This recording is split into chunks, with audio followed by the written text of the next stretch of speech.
हरे कृष्ण। भगवान श्री कृष्ण के मुखारविंद से इस प्रसंग को अर्जुन ने बड़े ध्यान से सुना। इसी कारण इस पाठ का नाम गर्भ गीता है। इस प्रसंग को पढ़ने और सुनने से व्यक्ति को पुण्य का फल मिलता है तथा उस व्यक्ति पर सदैव भगवान श्री कृष्ण की कृपा बनी रहती है। श्री नंद नंदन भगवान श्री कृष्ण व अर्जुन के वार्तालाप से परिपूर्ण यह प्रसंग जनश्रुति और सामाजिक मान्यता के आधार पर लिखा गया है। सनातन सिद्धांतों के अनुरूप होने के कारण धर्माचार्य भी इसके पाठ की आज्ञा देते हैं। अथ श्री गर्भ गीता। अर्जुन उवाच हे मधुसूदन, कृपया आप मुझे बताएं कि प्राणी जब गर्भ योनि में आता है तो वह अपने किस गुण दोष के कारण आता है।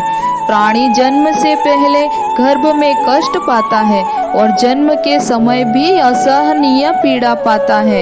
इसके बाद भी वह रोग पीड़ा के कारण दुख पाता है। उसे बुढ़ापे में अनेक रोग घेर लेते हैं और उसकी मृत्यु हो जाती है। अतः हे भगवान, कृपा करके मुझे यह बताए कि वे कौन से कार्य हैं जिनसे मनुष्य जन्म मृत्यु के दुखों से बच सकता है। श्री भगवान उवाच हे धनुर्धारी, जन्म मृत्यु का बंधन तो उन प्राणियों की नियति है जो संसार में क्रियान्वित रहते हैं। जो प्राणी संसार में नष्ट होने वाले पदार्थों से प्रेम करते हैं वे संसार की नश्वर वस्तुओं की इच्छा रखते हैं। मनुष्य संसार की दौलत पाने की तो कामना करता है परंतु भगवान की भक्ति से विमुख रहता है।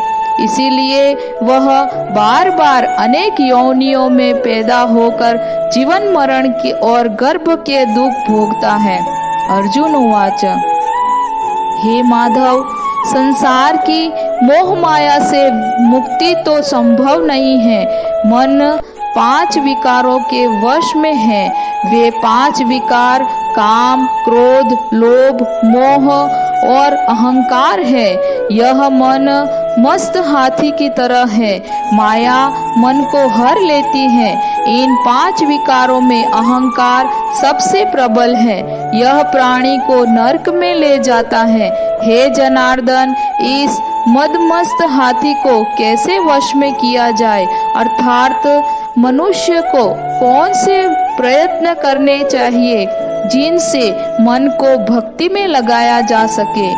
श्री कृष्णोवाच हे कौन्ते, जिस प्रकार मस्त हाथी को वश में करने के लिए महावत अंकुश का प्रयोग करता है, उसी प्रकार मन को काबू में करने के लिए ज्ञान रूपी अंकुश का प्रयोग आवश्यक है। भक्ति और ज्ञान अभ्यास करने पर ही प्राप्त होते हैं। अहंकार करने से जीवन नरक बन जाता है।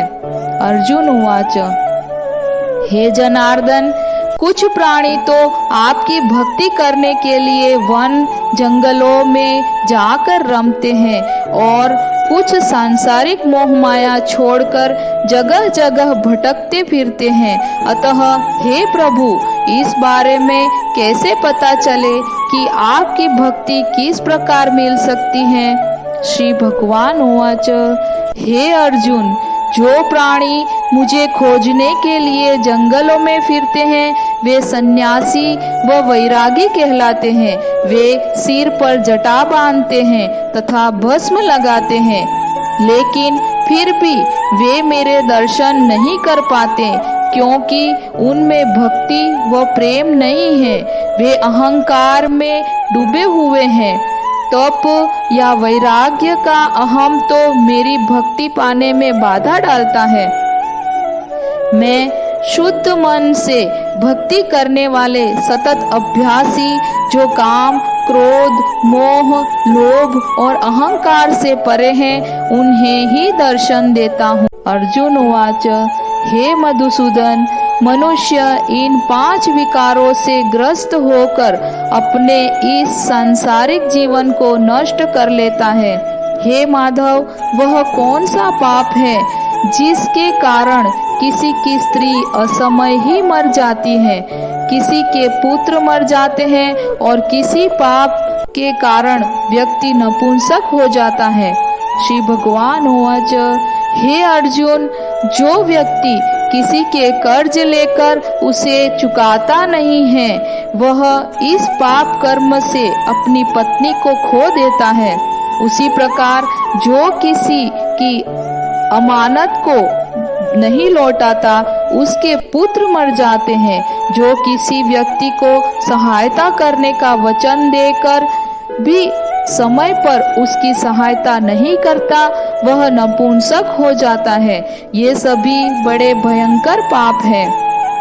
अर्जुन उवाच, हे कृपा निधान, मनुष्य किस पाप के कारण हमेशा रोगी रहता है और किस पाप के कारण बोझा ढोने वाले गधे का जन्म पाता है? स्त्री तथा गधे का जन्म प्राणी को किस पाप कर्म के कारण मिलता है? मनुष्य किस कुकर्म के फल स्वरूप जघन्य पशु बनता है? श्री कृष्ण उवाच, हे धनुर्धारी, जो मनुष्य अपनी कन्या को बेच देता है, वह हमेशा रोगी बनता है। जो अभक्ष्य भोजन करता है और विषय विकार के लिए मदिरापान करता है, वह गधे का जन्म पाता है। जो झूठी गवाही देने वाला होता है, वह स्त्री का जन्म पाता है। और जो भोजन बनाकर पहले स्वयं खा लेते हैं, बाद में भगवान को दान करते हैं, वे बिल्ली सूकर की योनि को प्राप्त करते हैं। अर्जुन उवाच, हे कृपा निधान, इस संसार में जिन प्राणियों को आपने धन दौलत प्रदान की है और उत्तम वाहन दिए हैं, उन्होंने कौन से पुण्य किए हैं? श्री भगवान उवाच, हे धनंजय, जो उत्तम रीति से पात्र को स्वर्ण दान करता है, वह उत्तम वाहन और धन धान्य प्राप्त करता है। जो भगवान को साक्षी मानकर कन्यादान करते हैं, वे उत्तम पुरुष का जन्म पाते हैं। अर्जुन उवाच, हे दयानिधे, इस संसार में आपने किसी को तो इतना सुंदर बनाया है और किसी को इतना कुरूप, किसी को धनवान बनाया, किसी को निर्धन, सो ऐसा क्यों है? श्री भगवान उवाच, हे अर्जुन, जिन प्राणियों ने अन्नदान किया है, उनका स्वरूप सुंदर है, और जिन्होंने विद्यादान किया है, वे विद्वान हैं। फिर भी पुरुष का रूप स्वरूप नहीं, बल्कि गुण महत्वपूर्ण है। जो संतों की सेवा करते हैं, वे धनवान व पुत्रवान होते हैं। अर्जुन उवाच, हे मधुसूदन, मनुष्य धन और सांसारिक सुखों के प्रति इतना मोह क्यों रखता है? श्री भगवान उवाच, हे कौन्ते, यदि प्राणी मेरी कृपा से वंचित हो जाए तो वह धन दौलत आदि से मोह करने लगता है। ये सब नाशवान है। विवेकी प्राणी इनसे दूर रहता है। जो व्यक्ति सांसारिक मोह त्याग कर पवित्र स्थलों के दर्शन करके मेरी निष्काम भक्ति करता है, वह राजा के समान सुख और ज्ञान प्राप्त करता है।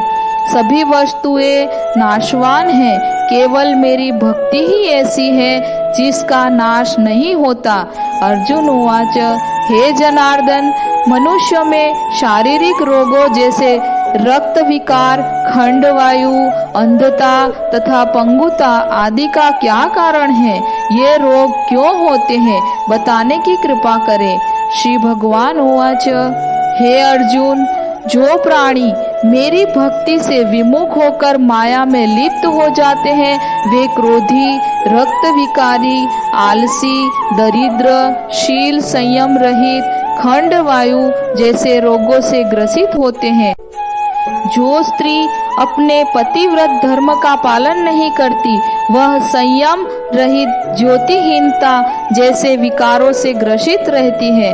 अर्जुन उवाच, हे मधुसूदन, कृपा करके गुरु दीक्षा के बारे में भी कुछ बताने का कष्ट करें। मुझे गुरु की महिमा के बारे में भी बताएं। श्री भगवान उवाच हे धनुर्धारी, तुम्हारा यह प्रश्न संपूर्ण मानव जाति के लिए कल्याणकारी है। तुम धन्य हो और धन्य है तुम्हारी जननी। हे पार्थ, ब्रह्मचारी और संयमी पुरुष जो ईश्वर भक्ति और परोपकार में लगा हो, उसे ही गुरु बनाना चाहिए। अपने गुरु की देख रेख में ही पूजा करे। गुरु की कृपा से विमुख प्राणी सप्तग्राम मारने का पाप भोगता है। ऐसे प्राणी का मुख देखना भी पाप होता है। हे अर्जुन, सारे संसार के गुरु जगन्नाथ है। विद्या का गुरु काशी, चारों वर्णों का गुरु ब्राह्मण, ब्राह्मण का गुरु सन्यासी है। सन्यासी उसे कहते हैं जो सब कुछ त्याग कर मुझ में रम गया हो। वह ब्राह्मण जगत गुरु है। जो गुरु का भक्त है वह मेरा भक्त है। जो गृहस्थ गुरु से विमुख होता है वह चांडाल के समान है। जिस जगह मदिरा का भांड हो उस स्थान का गंगा जल भी अपवित्र होता है। इसी तरह गुरु से विमुख व्यक्ति का भजन भी अपवित्र होता है। उसके सभी कर्म निष्फल है। ऐसा व्यक्ति कुकर, सूकर, गर्दभ, काक इन योनियों को पाता है। वह अजगर सर्प के समान आलस्य में डूबा तिरस्कार पाता है। हे कौन्ते, गुरु दीक्षा के बिना प्राणी का उद्धार संभव नहीं है। जो गुरु की सेवा करता है उसको कई अश्वमेघ के पुण्य का फल मिलता है। हे अर्जुन, जो प्राणी तुम्हारे संवाद को पढ़ेंगे और सुनाएंगे वे गर्भ के दुख से बचेंगे। वे नरक की 84 योनियों के झंझट जन्म मरण से बचेंगे। इति श्री गर्भ गीता। ओम नमो भगवते वासुदेवाय। ओम नमो भगवते वासुदेवाय। ओम नमो भगवते वासुदेवाय।